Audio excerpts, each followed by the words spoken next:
Hello everyone. और आज हम बेसिक मैथमेटिक्स में कुछ और चीज़ें पढ़ेंगे। जैसे सबसे पहले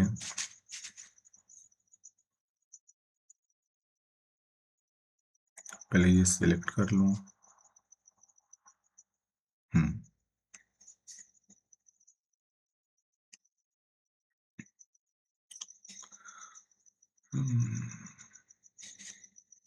ब्लैक से रहेगा।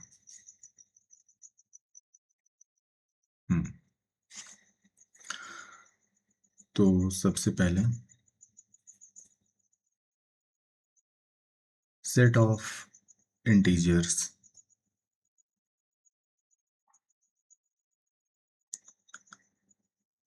सेट ऑफ इंटीजर्स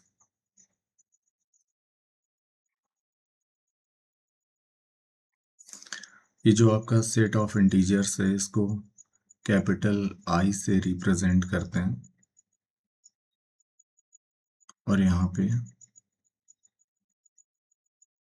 पहले लिखेंगे -3, -2, -1, 0, 1, 2, 3 एंड सो ऑन। तो ये आपका सेट ऑफ इंटीजर्स है, ठीक है, जिसमें ये आपका 0 है, 0 के राइट हैंड साइड 1, 2, 3 ये हमारे पॉजिटिव इंटीजर्स हैं एंड सो ऑन। ये पैटर्न कंटिन्यू चलता रहेगा इनफाइनाइट तक।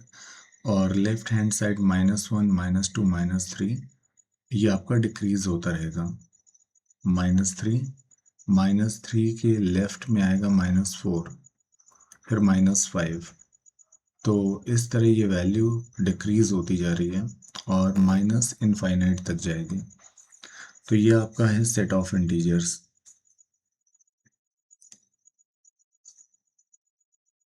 और इसको आई से रिप्रेजेंट करते हैं। इसके बाद हम देखेंगे set of negative integers, set of negative integers.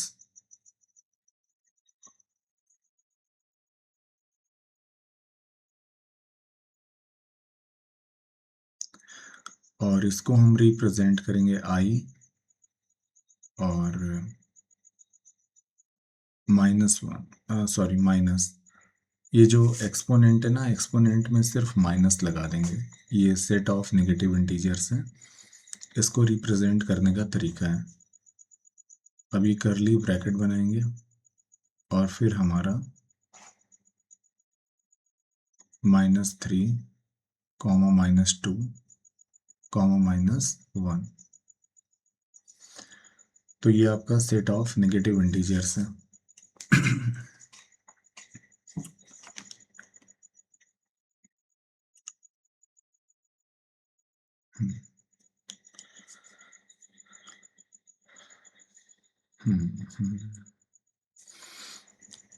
इसके बाद set of natural numbers, set of natural numbers.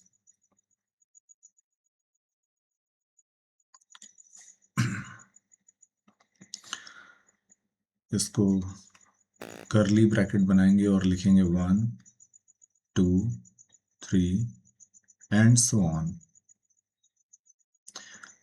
ये जो 3 डॉट्स बनाते हैं ना हम, 3 डॉट्स का मीन्स होता है एंड सो ऑन, मतलब ये पैटर्न आगे कंटिन्यू चलता जाएगा। अब जो नेचुरल नंबर का सेट है इसको कैपिटल एन से रिप्रेजेंट करते हैं। लेकिन अगर हम ध्यान दें तो हमने जो सेट ऑफ इंटीजर्स पढ़ा था, तो 0 के बाद 1, 2, 3 यहाँ से लेकर आप जो ये देख रहे हो ना 1, 2, 3 एंड सो ऑन, तो ये हमारे पॉजिटिव इंटीजर्स हैं। तो जो सेट ऑफ नेचुरल नंबर्स हैं इसको कैपिटल एन से भी रिप्रेजेंट कर सकते हैं। और ये जो सेट ऑफ नेचुरल नंबर्स है ये पॉजिटिव इंटीजर्स भी हैं, तो हम इसके सेट को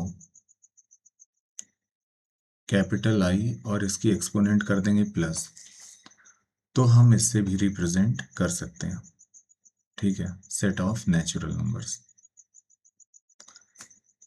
इसके बाद आता है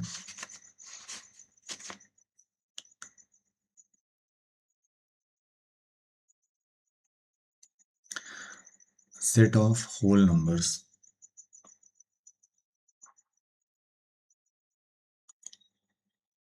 set of whole numbers,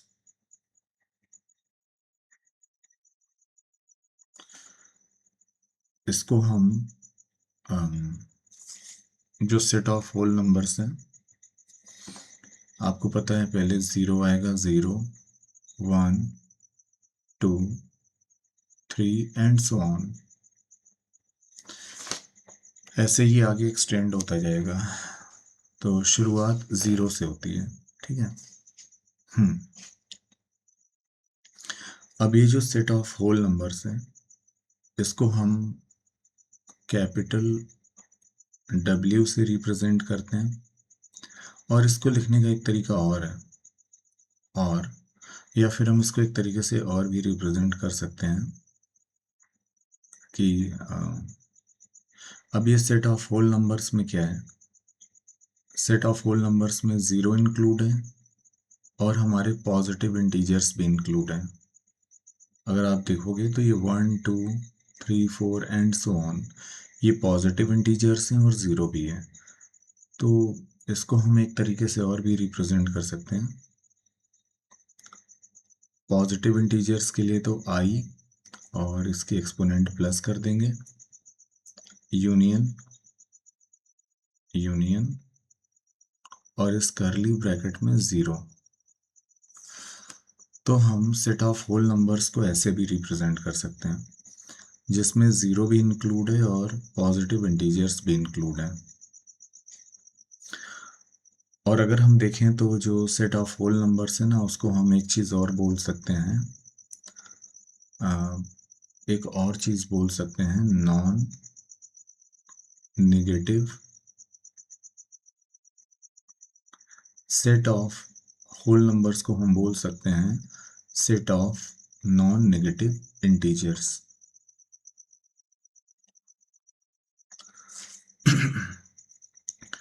set of non negative integers, क्योंकि आप देख सकते हो इस ब्रैकेट के अंदर 0 है, 0 ना पॉजिटिव होता है ना नेगेटिव होता है, 0 1 2 3 एंड सो ऑन।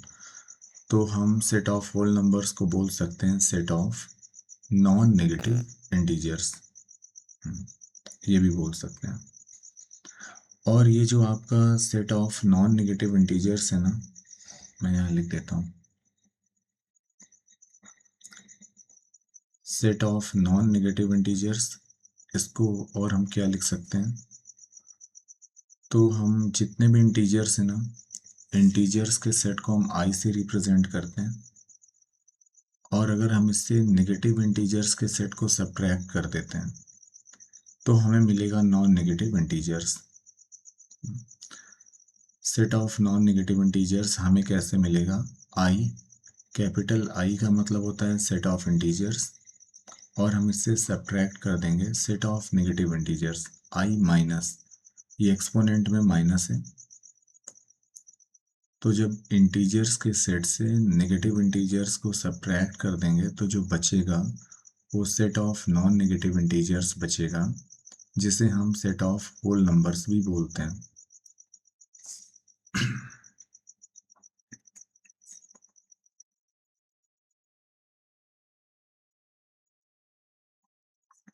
आप लोग वीडियो की स्पीड बढ़ा सकते हो,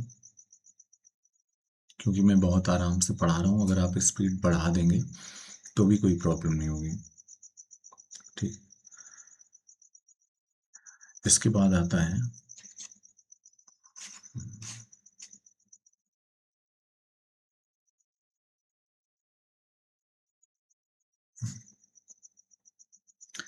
set of non positive integers.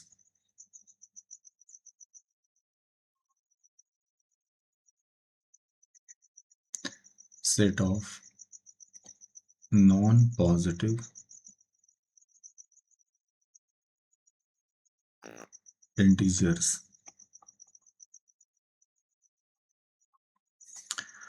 Set of non positive integers means इसमें पॉजिटिव नहीं होना चाहिए, पॉजिटिव इंटीजर्स नहीं होने चाहिए। तो ये होगा आपका -3, -2, -1 एंड 0। तो ये आपका set of non positive integers, ये जो सेट है ये नॉन पॉजिटिव इंटीजर्स का है, ठीक है। तो नॉन पॉजिटिव इंटीजर्स के सेट को डिनोट करने का तरीका है, नॉन पॉजिटिव मीन्स उसमें पॉजिटिव नहीं होना चाहिए, तो इसको हम ऐसे डिनोट कर सकते हैं i माइनस आई और इसकी एक्सपोनेंट प्लस है। i का मतलब होता है सेट ऑफ इंटीजर्स और i पॉजिटिव का मतलब होता है सेट ऑफ पॉजिटिव इंटीजर्स।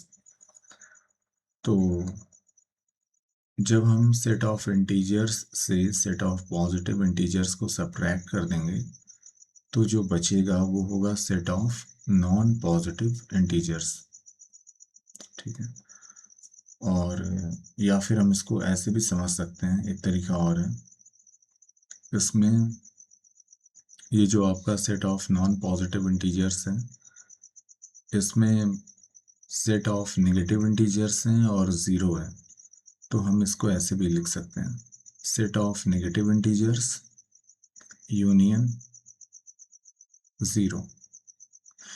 तो set of non positive integers को ऐसे भी रिप्रेजेंट कर सकते हैं, ठीक है। अब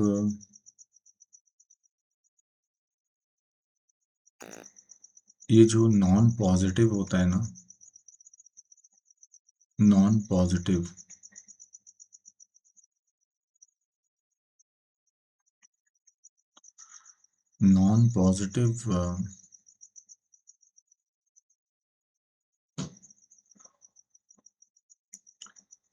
does not implies negative,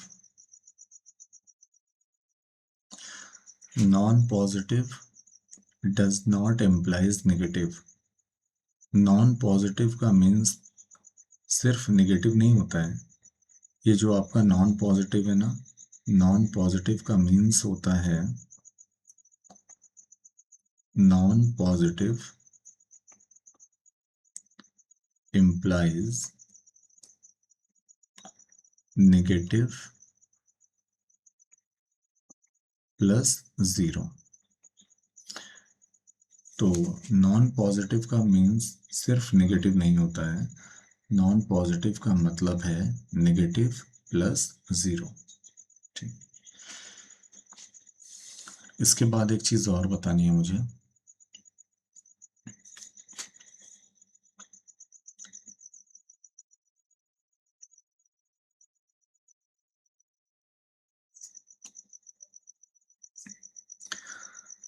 set of real numbers,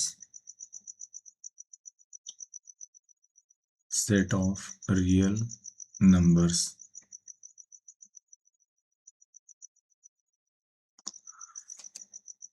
तो अब ये जो सेट ऑफ रियल नंबर्स हैं इसको हम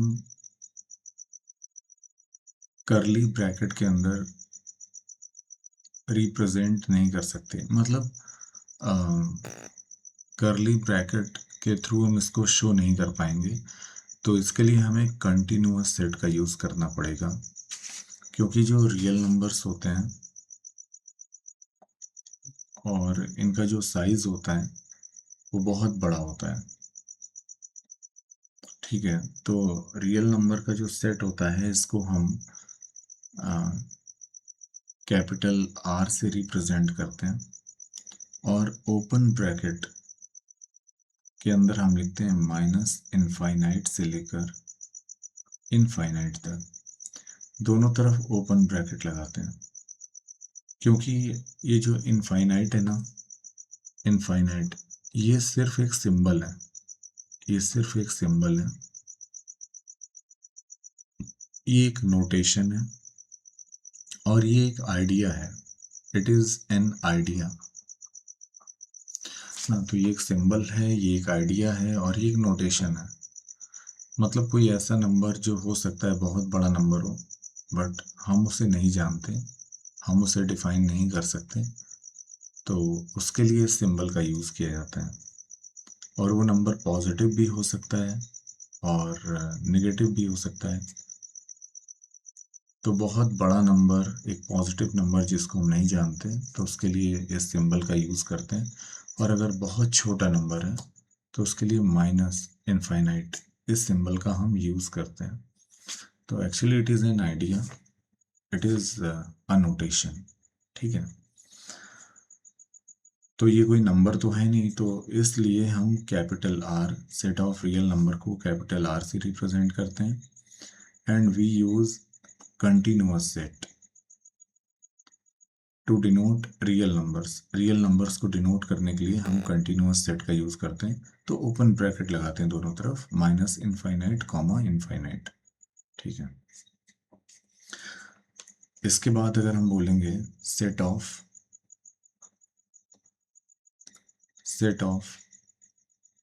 पॉजिटिव रियल नंबर्स,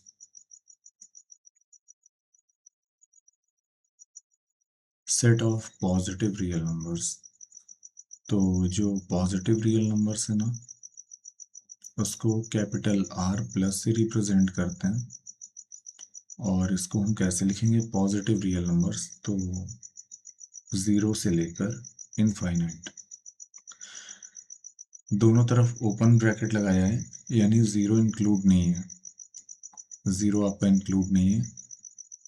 और मैं बात कर रहा हूँ पॉजिटिव रियल नंबर्स की, तो 0 नहीं होगा।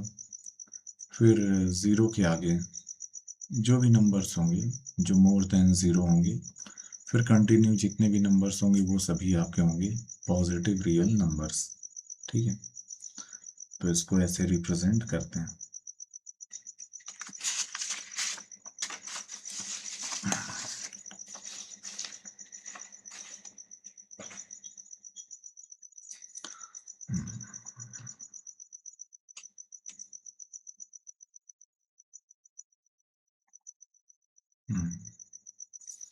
इसके बाद है set of non negative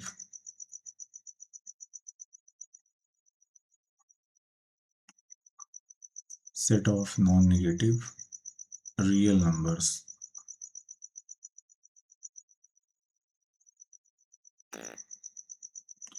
set of non negative real numbers.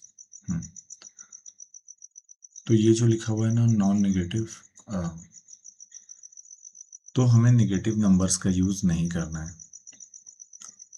Negative numbers को छोड़कर जो भी नंबर्स होंगे, जो भी रियल नंबर्स होंगे, वो नॉन नेगेटिव रियल नंबर्स होंगे। तो इस तरफ क्लोज ब्रैकेट बनाएंगे और ये होगा 0 से लेकर इनफाइनाइट, और इनफाइनाइट की तरफ ये ओपन ब्रैकेट बना दिया। तो नॉन नेगेटिव रियल नंबर 0 से शुरू होंगे, 0 इंक्लूड होगा क्योंकि 0 ना तो पॉजिटिव होता है ना नेगेटिव होता है, और 0 से लेके इनफाइनाइट तक, 0 कॉमा इनफाइनाइट। अब ये नॉन नेगेटिव रियल नंबर्स कैसे मिलेंगे, तो अगर हम रियल नंबर के सेट से यानी आर से माइनस कर दें set of negative real number, capital R का मतलब है सेट ऑफ रियल नंबर, और जो कैपिटल आर के ऊपर ही जो माइनस का सिंबल लगाया ना एक्सपोनेंट की जगह पे, इसका मतलब है set of negative real number. तो अगर हम सेट ऑफ रियल नंबर से set of negative real number को सब्ट्रैक्ट कर दें, तो जो सेट आएगा वो set of non negative real numbers आएगा। तो नॉन नेगेटिव रियल नंबर्स के सेट को हम ऐसे रिप्रेजेंट कर सकते हैं, पहला तरीका। या फिर एक तरीका और है, हम पॉजिटिव रियल नंबर का सेट ले लें प्लस मतलब यूनियन 0 भी ले लें। तो कैपिटल आर और इसकी एक्सपोनेंट प्लस है, इसका मतलब है पॉजिटिव रियल नंबर्स, और ये करली ब्रैकेट के अंदर ज़ीरो है। तो अगर हम इन दोनों का यूनियन ले लेते हैं तो भी ये हमारा हो जाएगा set of non negative real numbers. ठीक है,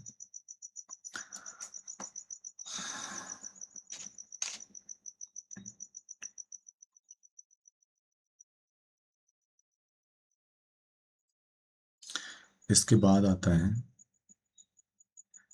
set of negative real number. Set of negative real numbers.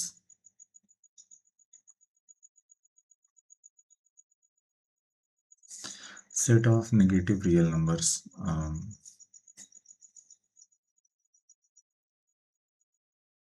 तो कहाँ तक होगा,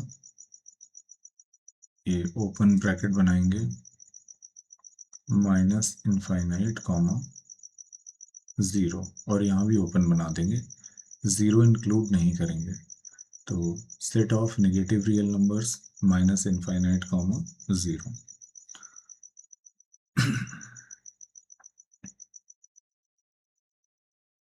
और इसको रिप्रेजेंट करने का तरीका है कैपिटल आर, और ये माइनस का सिंबल लगा दिया एक्सपोनेंट के प्लेस पे। अब इसके बाद आएगा set of non positive, set of non positive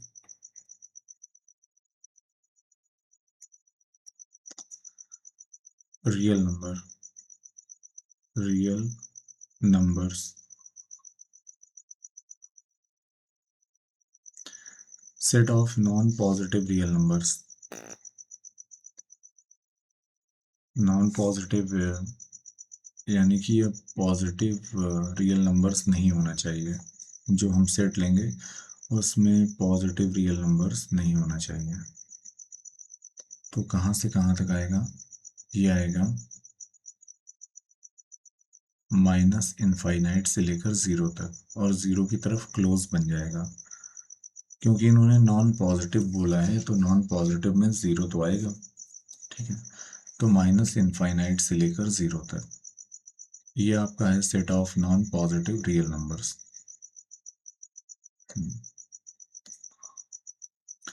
अब इसको रिप्रेजेंट करने का तरीका क्या है, अगर हम सेट ऑफ रियल नंबर से सब्ट्रैक्ट करते हैं set of positive real numbers को, कैपिटल आर का मतलब है सेट ऑफ रियल नंबर्स, और आर प्लस का मतलब है set of positive real numbers.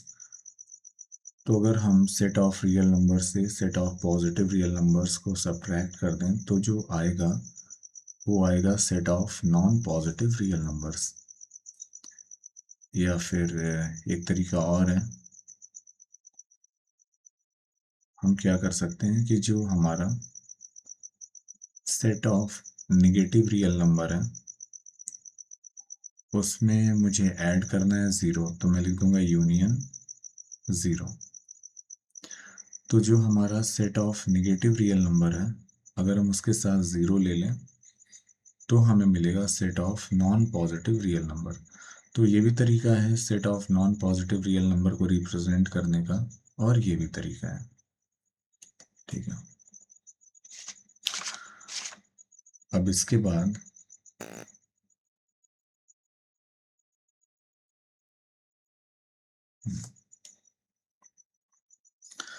Set of rational number, set of rational number.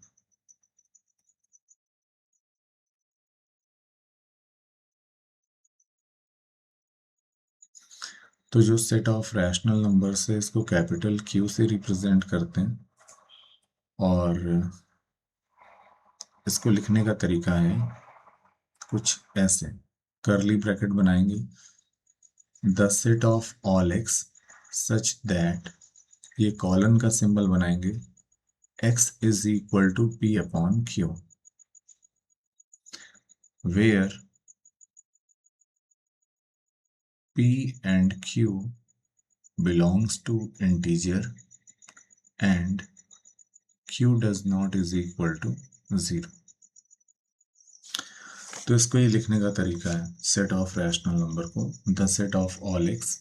अभी जो x है ना, ये x आपका एलिमेंट है, मीन्स जो सेट ऑफ रैशनल नंबर है ना, इसमें जो x है वो रैशनल नंबर को रिप्रेजेंट करता है।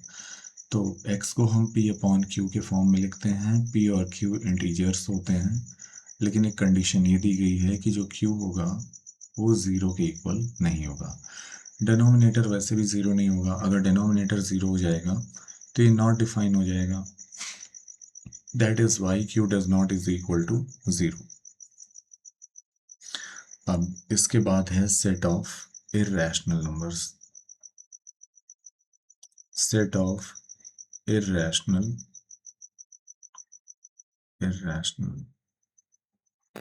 नंबर्स, और ये जो सेट ऑफ इर्रेशनल नंबर्स है ना, इसको हम कैसे रिप्रेजेंट कर सकते हैं। सेट ऑफ इर्रेशनल नंबर को हम लिखते हैं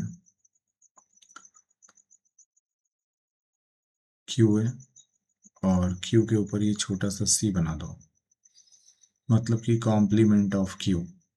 कॉम्प्लीमेंट ऑफ क्यू, देखिए क्यू का मतलब होता है रैशनल नंबर और इसकी एक्सपोनेंट सी है। सी का मतलब complement of Q, means rational number को छोड़कर, इसका मतलब होता है रैशनल नंबर को छोड़कर, रैशनल नंबर को छोड़कर जो भी बचेगा वो तो इरैशनल नंबर होगा। तो सेट ऑफ इरैशनल नंबर को एक तो रिप्रेजेंट करने का तरीका है क्यू की एक्सपोनेंट सी कर दो, या फिर क्यू के ऊपर बार लगा दो, या फिर capital R minus Q. Capital R का मीन्स होता है set of real numbers, the set of real numbers, minus Q का मतलब होता है the set of rational numbers. अब आपको पता है कि जो रियल नंबर्स होता है ना, रियल नंबर्स रैशनल और इरैशनल का कॉम्बिनेशन होता है। तो जब हम सेट ऑफ रियल नंबर से सेट ऑफ रैशनल नंबर्स को सब्ट्रैक्ट कर देंगे तो जो बचेगा वो सेट ऑफ इरैशनल नंबर बचेगा। Capital one more time I want to tell you, capital R का मीन्स होता है the set of real numbers और कैपिटल क्यू का मीन्स होता है सेट ऑफ रैशनल नंबर्स। तो सेट ऑफ रियल नंबर से set of rational number subtract होगा तो हमारे पास बचेगा सेट ऑफ इरैशनल नंबर, क्योंकि जो रियल नंबर होता है वो रैशनल और इरैशनल का ही कॉम्बिनेशन होता है। और जब रियल नंबर के सेट से रैशनल नंबर सब्ट्रैक्ट हो जाएगा, set of rational number subtract हो जाएगा तो क्या बचेगा, हमारे पास बचेगा सेट ऑफ इरैशनल नंबर। तो सेट ऑफ इरैशनल नंबर को इस तरीके से रिप्रेजेंट कर सकते हैं। ठीक है, अब आपको पता है कि क्या क्या होते हैं रैशनल नंबर, जैसे स्क्वायर रूट 2, स्क्वायर रूट 3, ये हमने क्लास 9th में पढ़ा है ना, स्क्वायर रूट 5, फिर आपका पाई होता है, पाई की वैल्यू 3.14, फिर ये non terminating and non repeating होती है ना, तो पॉइंट के बाद 2 डिजिट तक यही होता है 3.14, और फिर ये non terminating and non repeating होता है। ठीक है, फिर ये जो हमारा स्मॉल ई होता है, स्मॉल ई को हम नेपियर्स कांस्टेंट बोलते हैं, नेपियर्स कांस्टेंट बोलते हैं, और इसकी भी value 2.71 up to 2 decimal places.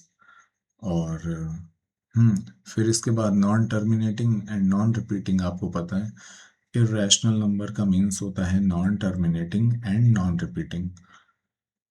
तो ये सब हमारे इरैशनल नंबर हैं। ठीक है, अब इसके बाद एक इम्पॉर्टेंट बात है, हैशटैग का सिंबल बना दिया, वो मैं लिखने जा रहा हूँ। Between any two numbers between any two numbers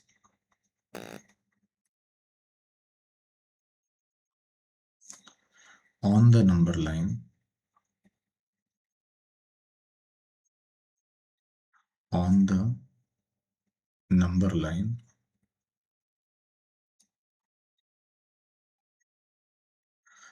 there are infinite rational numbers. There are infinite rational numbers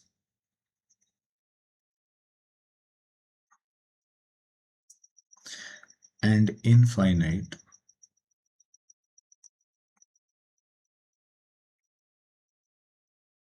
irrational numbers.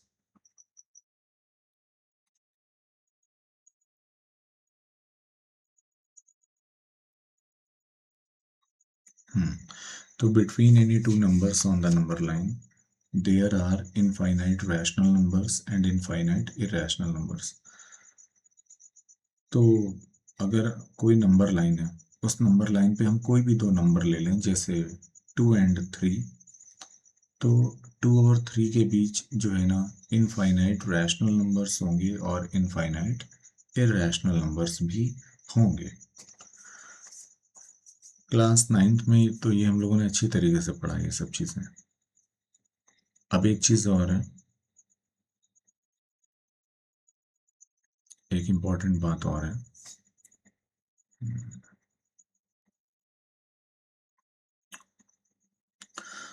Number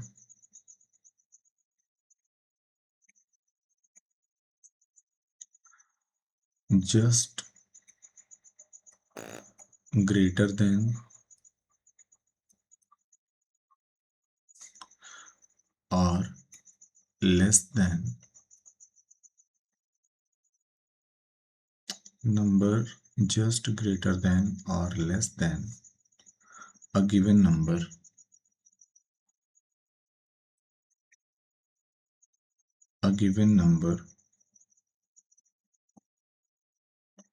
does not exist. Number just greater than or less than a given number does not exist. इसका मतलब ये है कि जैसे कोई आपको number given है, उससे जस्ट बड़ा नंबर या फिर जस्ट छोटा नंबर एग्जिस्ट नहीं करता है, और कोई बता भी नहीं सकता। अगर कोई भी नंबर आपको गिवन है और उससे जस्ट ग्रेटर या स्मॉलर नंबर अगर आपसे पूछा जाए तो आप नहीं बता सकते, आप क्या कोई नहीं बता सकता, ठीक है। तो हम ये बोलते हैं, लेकिन यहाँ पे मुझे एक चीज़ बतानी है, सिर्फ एक कॉन्सेप्ट बताना है। अब देखिए नंबर की बात अलग है ना, जैसे मैं आपसे बोलूँ कि 1 से जस्ट बड़ा नंबर बताओ, नंबर जस्ट ग्रेटर देन 1, तो जस्ट ग्रेटर देन 1 कोई नहीं बता सकता। हाँ, if I ask integer just greater than 1 तो आप बोल दोगे 2, या मैं पूछ दूँ natural numbers just greater than 1 तो आप बोल दोगे 2। लेकिन अगर सिर्फ ये पूछा जा रहा है नंबर जस्ट ग्रेटर देन 1 और आपसे ये पूछा जा रहा है नंबर जस्ट स्मॉलर देन 1, तो इट डज नॉट एग्जिस्ट। इसका आंसर यही होगा। अब कई बार क्या होता है कि जैसे अब अगर आप ये बोलेंगे कि एक नंबर है 2.9 और 9 के ऊपर मैंने बार लगा दिया, 2 पॉइंट और 9 के ऊपर बार लगा दिया, इसका मतलब आपको पता है कि इसका मतलब है 2.9999, मतलब ये 9 बार बार रिपीट होता जाएगा। तो ये एक नंबर है और ये एक रैशनल नंबर है ना, because it is non terminating but repeating, तो ये हमारा है रैशनल नंबर। तो एक ये नंबर है, एंड मैं बस समझाने के लिए एक चीज़ बता रहा हूँ, एंड 3 तो 2.99 के ऊपर बार लगा हुआ है और फिर ये 3 लिखा हुआ है। अब कई लोगों के मन में ये आएगा कि ये जो 2.999 ये रिपीट होता जा रहा है और ये 3 है, तो 3 से जस्ट पहले का ये नंबर हो सकता है। 3 से जो बोला गया ना, 3 से जस्ट पहले वाला जो नंबर होगा वो ये होगा, ऐसा हमारे मन में आता है। क्योंकि अभी मैंने बोला है ना कि नंबर जस्ट ग्रेटर देन और less than a given number does not exist. तो अगर मैंने ये जो नंबर लिखा है 2.999 एंड सो ऑन एंड 3, तो कई बार दिमाग में आता है कि ये जो नंबर है ये 3 से जस्ट पहले वाला है, 3 से छोटा भी है और जस्ट पहले वाला नंबर है, क्योंकि 2.99 के ऊपर बार लगा हुआ है। तो इन दोनों के बीच क्योंकि और कोई नंबर नहीं आता, इन दोनों के बीच 2.9 के ऊपर बार लगाया है और 3, इसके बीच कोई नंबर नहीं आता। यहाँ पे ये कंफ्यूजन होती है। लेकिन आई वुड लाइक टू से कि ये जो 2.9 बार है ना, ये एक्चुअली 3 है, ये एक्चुअली 3 है। ठीक है। हम्म, ये 3 के इक्वल है। अब ऐसा क्यों है ये हम लोग जानेंगे। अच्छा देखिए, कहाँ पर है? हम्म, अगर लिखा हो 2.9, जैसे ये 2.9 है, ये आपका 3 से स्मॉलर है, लेकिन 2.9 और 3 के बीच जो डिफरेंस है, ये डिफरेंस है 0.1 का, 0.1 का। अगर हम लिखते हैं 2.99, ये भी हमारा 3 से लेस देन है। अब 2.99 और 3 के बीच जो डिफरेंस है वो डिफरेंस है 0.01 का। डिफरेंस ही और कम हो गया। ठीक है। अगर हम देखते हैं 2.999 लेस देन 3, ये भी 3 से छोटा है। अब 2.999 और 3 के बीच जो डिफरेंस है वो डिफरेंस है 0.001 का। ये मैं नंबर लाइन की बात कर रहा हूँ कि नंबर लाइन पे डिफरेंस देखो कितना आ रहा है।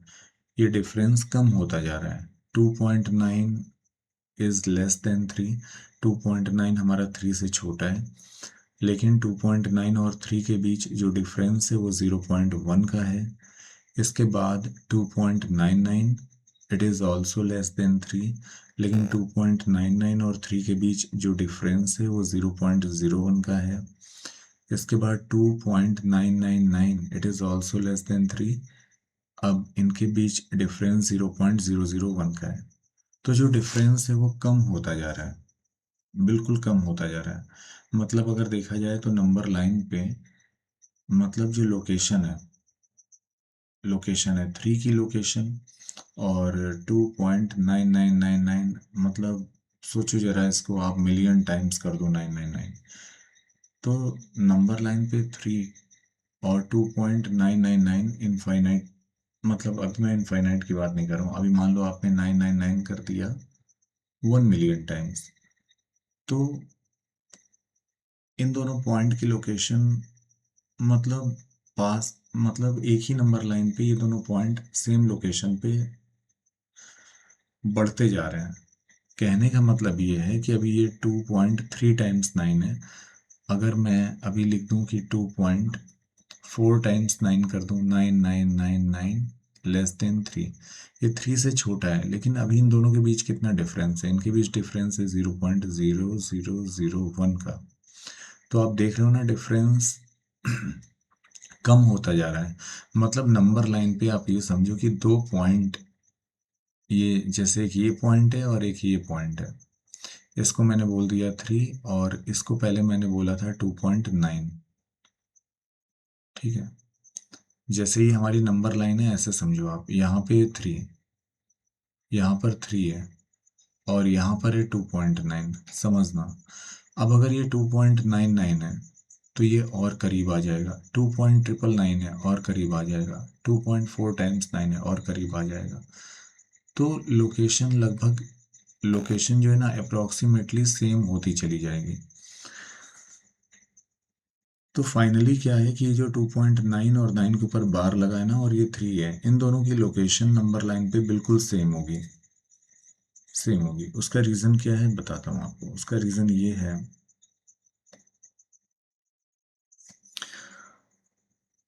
जैसे आप ऐसे भी समझ सकते हो, जो भी मैं बता रहा था आप ऐसे भी समझ सकते हो, जैसे 1/3 है, अगर 3 का 1 में डिवाइड करते हैं तो क्या आता है 0.333 एंड सो ऑन। ठीक है, 1/3 का मतलब ये होता है। अब अगर मैं 3 का मल्टीप्लाई कर दूं, बोथ साइड 3 का मल्टीप्लाई कर दूं, यहाँ पे भी मल्टीप्लाई कर दिया और यहाँ पे भी मल्टीप्लाई कर दिया, तो 3 मल्टीप्लाई 1/3, यहाँ आपको पता है यहाँ पे सिर्फ आपका आएगा 1, क्योंकि इस 3 का 1 में मल्टीप्लाई होगा, 3 1 जा 3, तो 3/3, तो ये 1 आ जाएगा। और यहाँ 3 का मल्टीप्लाई होगा तो 0.999 और ये इनफाइनाइट टाइम्स, ये मतलब ऐसे एक्सटेंड होता जाए, मतलब ये 9 कंटिन्यू रिपीट होता जाएगा ना इनफाइनाइट टाइम्स। तो 1 और ये वैल्यू सेम है, 0.999999, ठीक है। और इसी को हम बोल सकते हैं 0.9 और 9 के ऊपर बार लगा दो, तो 1 की वैल्यू इसके बराबर है। अब ये जो 2.9 बार है, अब इसको मैं स्प्लिट कर दूंगा, इसको मैं लिख सकता हूँ 2 प्लस 0.9 बार। और अभी मैंने आपको बताया है कि 0.9 बार की वैल्यू 1 है, ये 1 के इक्वल है, तो 0.9 और बार, इसकी जगह मैं लिख सकता हूँ 1, तो 2 + 1 कितना आ गया, 2 + 1 हमारा आ गया 3।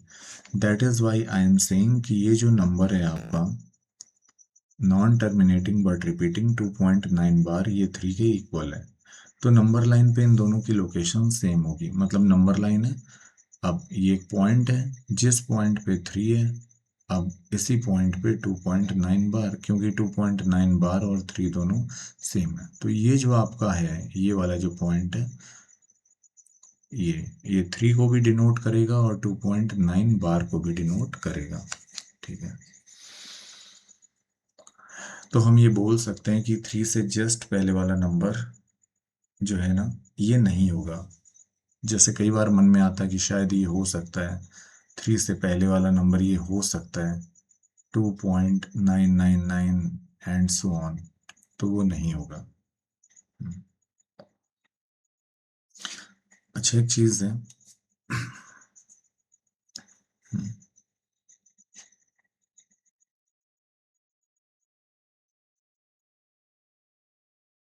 ठीक है,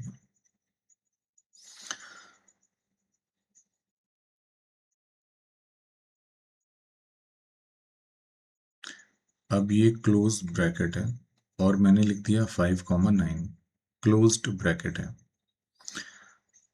तो अगर अब if I ask the question कि tell me the greatest element,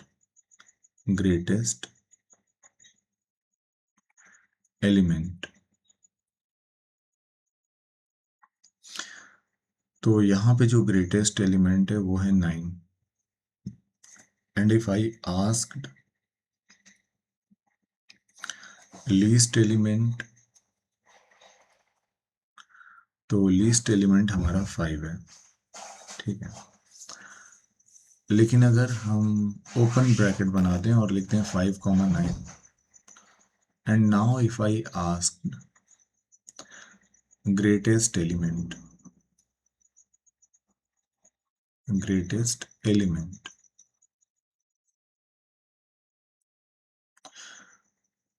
तो अब जो ग्रेटेस्ट एलिमेंट होगा उसको हम बोलेंगे डज नॉट एग्जिस्ट।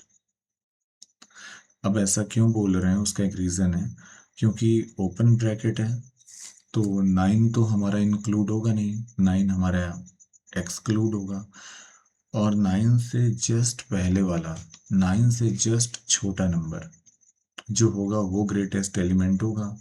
और आपको पता है कि अभी थोड़ी देर पहले हम लोगों ने सीखा था कि number just greater than or less than a given number does not exist। जो भी नंबर आपको दिया गया है उससे जस्ट पहले वाला, मतलब उससे जस्ट छोटा नंबर, वो भी एग्जिस्ट नहीं करता, और उससे जस्ट बड़ा नंबर एग्जिस्ट नहीं करता। ठीक है, डज नॉट एग्जिस्ट। तो greatest element does not exist, आप नहीं पता कर पाएंगे कि 9 से जस्ट पहले कौन सा नंबर है। ठीक है, और अगर मैं बात करूं लीस्ट एलिमेंट की, लीस्ट एलिमेंट, लीस्ट एलिमेंट, अब जो लीस्ट एलिमेंट होगा वो 5 से जस्ट बड़ा वाला नंबर होगा, जस्ट ग्रेटर देन 5, तो वो भी एग्जिस्ट नहीं करता। तो इसका भी आंसर आ जाएगा डज नॉट एग्जिस्ट। हाँ, लेकिन अगर मैं आपसे पूछूं कि ये जो ओपन ब्रैकेट में 5,9 लिखा है ना, इसका, अब इसके लिए क्वेश्चन पूछता हूँ, एंड ग्रेटेस्ट इंटीजर क्या होगा यहाँ पर? ग्रेटेस्ट इंटीजर, तो वो आप बता सकते हैं। ये 5,9 लिखा है ना, ग्रेटेस्ट इंटीजर पूछा है, तो ग्रेटेस्ट इंटीजर हो जाएगा 8। 9 तो इंक्लूड होगा नहीं, और 9 से पहले 8 आएगा। और if I asked least integer, least integer, तो लीस्ट, तो 5 तो इंक्लूड होगा नहीं, 5 से जो ग्रेटर होगा इंटीजर वो होगा 6, तो लीस्ट इंटीजर हो जाएगा 6। लीस्ट इंटीजर आपका 6 होगा।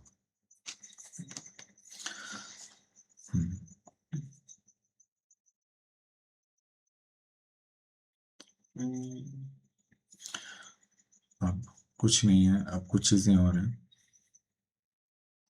एक बात याद रखना, रिमेंबर 1 पॉइंट प्लस माइनस, ये infinite is not a number.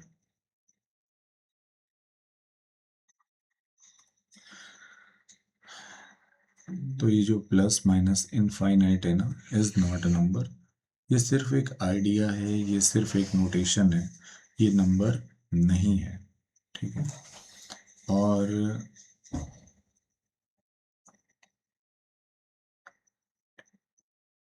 Interval जब हम लिखते हैं ना, इंटरवल, तो इंटरवल में जहां पर भी इस सिंबल का यूज करेंगे वहां हम ओपन ब्रैकेट लगाएंगे। अभी जैसे मैंने आपको पढ़ाया था कि सेट ऑफ रियल नंबर्स, तो ओपन ब्रैकेट्स में ही हमने लिखा था minus infinite comma infinite, minus infinite comma infinite. तो जब ये सिंबल का आप यूज करोगे, जिस तरफ ये सिंबल यूज होगा उस तरफ ओपन ब्रैकेट लगेगा। ठीक है, तो ये ओपन ब्रैकेट लगेगा। अब कुछ चीजें और हैं, जैसे कि जो हमारा 1/0 होता है, 1/0, कई बार इसको लोग इनफाइनाइट लिख देते हैं। 1/0 इज इक्वल टू इनफाइनाइट, ऐसे सिंबल बना देते हैं। 1/0 does not equal this symbol, 1/0 does not is equal to this symbol. ठीक है, 1/0 का मतलब होता है अनडिफाइंड, अनडिफाइंड।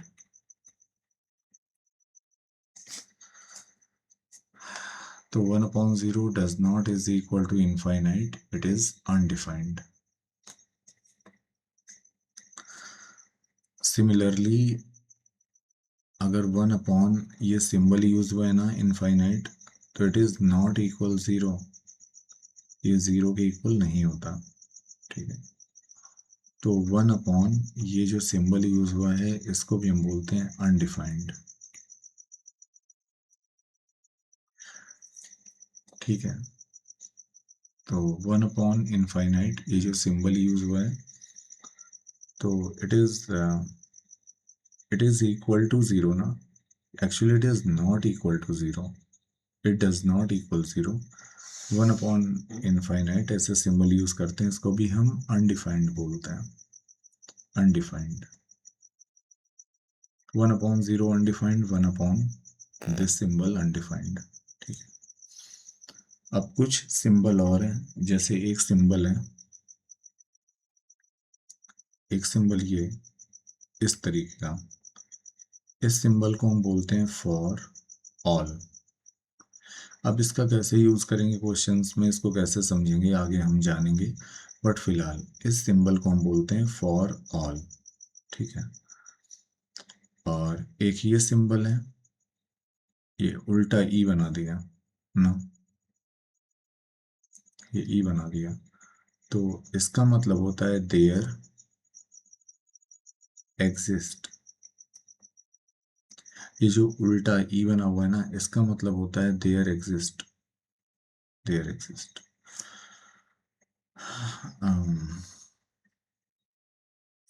अब जैसे इसको देखिए, इसको समझने का एक तरीका है, जैसे मैंने ये लिखा, sorry,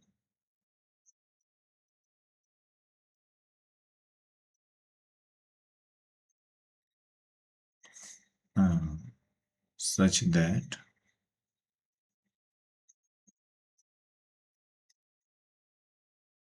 such that x square is equal to 4। अब इसको हम कैसे पढ़ेंगे, अब ये जो सिंबल है, इस सिंबल का मतलब है देयर एग्जिस्ट, तो there exist x such that x square is equal to 4। मतलब देयर एग्जिस्ट एक्स, मतलब कि एक्स एग्जिस्ट करता है such that x square is equal to 4। तो वही देखना है कि x की वो कौन सी वैल्यू एग्जिस्ट करती हैं जिसके लिए एक्स स्क्वायर 4 के इक्वल है। तो हमें पता है, एक है -2 और एक है 2। तो जो x होगा ना, x का आंसर होगा -2 and 2। There exist x such that x square is equal to 4। इसका मतलब ये होगा कि x की वो कौन सी वैल्यू एग्जिस्ट करती है जिसके लिए एक्स स्क्वायर 4 के इक्वल होगा। तो वैल्यूज होगी -2 एंड 2। ठीक है, अब एक सिंबल और है,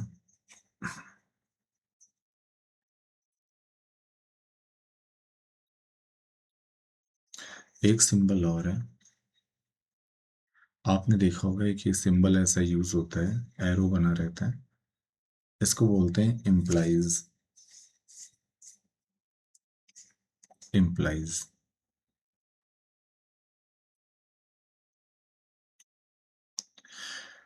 and where we can use this symbol and how to use this symbol. अब इस सिंबल का यूज हम कैसे करते हैं, अब जैसे मैं आपको बता रहा हूँ, जैसे मान लो लिखा हुआ है फर्स्ट, फर्स्ट हमारा स्टेटमेंट लिखा हुआ है x is equal to 5 implies x square is equal to 25।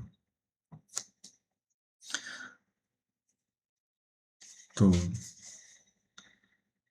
x is equal to 5 implies x square is equal to 25। तो इसको कैसे पढ़ेंगे, इसको हिंदी में पढ़ने का एक तरीका है कि इसको आप ऐसे बोलो, x is equal to 5 का मतलब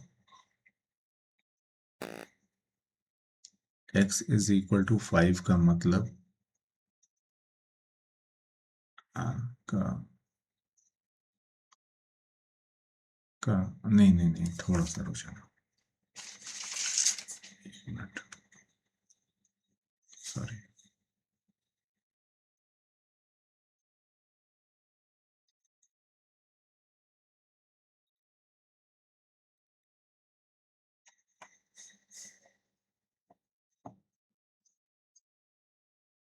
ठीक है,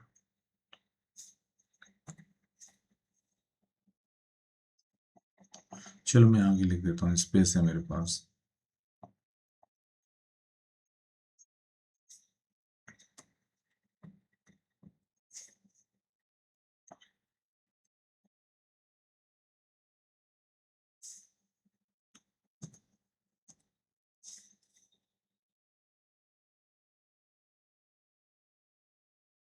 अब सही है।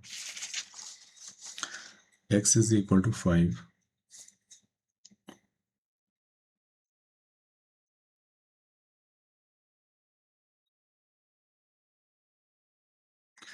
x इज इक्वल टू 5 का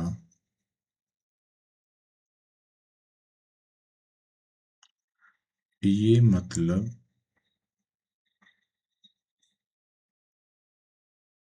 है कि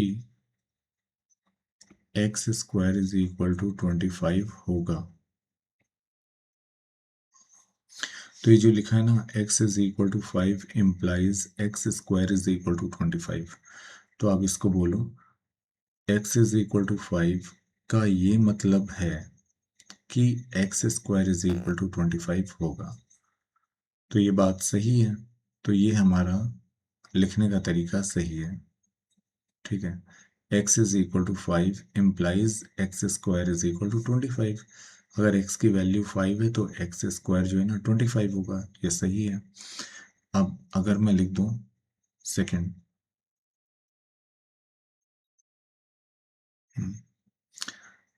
x square is equal to 25 implies x is equal to 5। तो अब यहाँ जो लिखा हुआ है x square is equal to 25 implies x is equal to 5, इसका मतलब ये हुआ कि इसको अब हम कैसे पढ़ेंगे। X square is equal to 25 का ये मतलब है कि x इज इक्वल टू 5 होगा। X square is equal to 25 का ये मतलब है कि x इज इक्वल टू 5 होगा। ये गलत हो जाएगा, ये इनकरेक्ट है।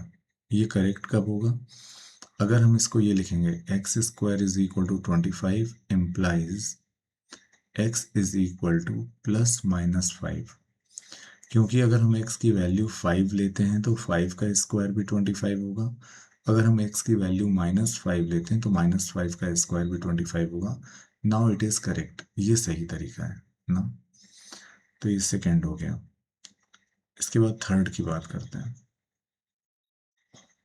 थर्ड थर्ड में जैसे हमने लिख दिया है कि x square is equal to 25 implies x does not is equal to 5।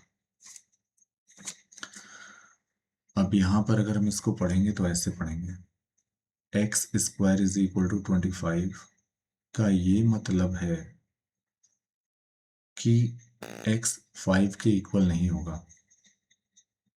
X square is equal to 25 का ये मतलब है कि x 5 के इक्वल नहीं होगा। ये तो गलत लिखा हुआ है, ये तो गलत लिखा हुआ है ना। तो ये हमारा स्टेटमेंट गलत है, ये गलत है। अगर आप इसको पढ़ोगे तो कैसे पढ़ोगे, x square is equal to 25 का ये मतलब है कि x does not is equal to 5, मतलब x 5 के इक्वल नहीं होगा, तो ये तो गलत है। ठीक है, अब फोर्थ फोर्थ वाला देखते हैं यहाँ पे। अब अगर हमने लिखा x square is equal to 9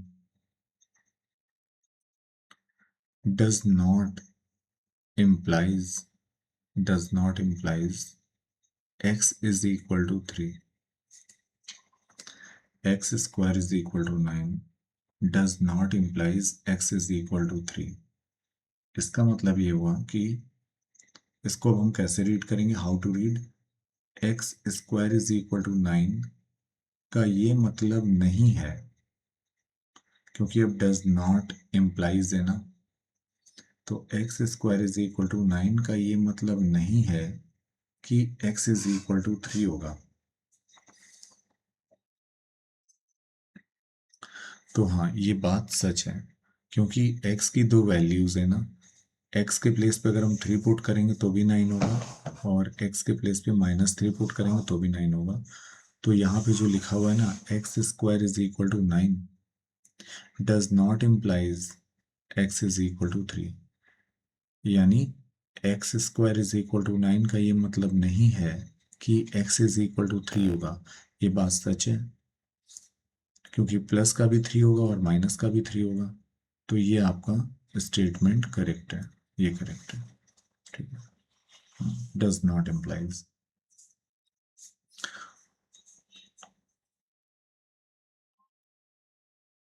तो आज के लिए सिर्फ इतना ही। नेक्स्ट वीडियो में फिर से मिलेंगे और काफ़ी चीज़ें सीखेंगे। अगर आपको वीडियो ये पसंद आया है तो इसे लाइक करो, शेयर करो और सब्सक्राइब करो। इस चैनल को थोड़ा सा आगे आप लोग बढ़ाइए, आप लोगों की हेल्प से ये आगे बढ़ेगा। एक आंख बड़ी हुई, एक आंख छोटी हो गई। ठीक है, बाकी फिर मिलेंगे। हाँ, गुड बाय।